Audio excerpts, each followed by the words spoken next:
Assalamualaikum warahmatullahi wabarakatuh. Halo semua, ketemu lagi sama aku Aimel. Di video kali ini aku bakalan bagiin tutorial hijab segi empat super simple yang dapat kalian gunakan di acara formal maupun acara non formal. Ikuti terus ya video aku. Sebelum lanjut ke tutorialnya, jangan lupa ya subscribe channel aku, nyalakan loncengnya, dan jangan lupa like video ini, berikan komen di bawah, dan jangan lupa juga di share ke teman-teman kalian. Terima kasih atas dukungan kalian terhadap channel aku. Oke, sekarang kita lanjut ya ke tutorialnya. Bye-bye.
sudah selesai tutorial hijabnya.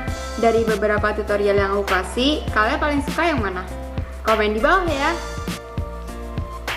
Terima kasih karena kalian telah menonton video aku. Sampai ketemu di video berikutnya. Bye bye. Wassalamualaikum warahmatullahi wabarakatuh.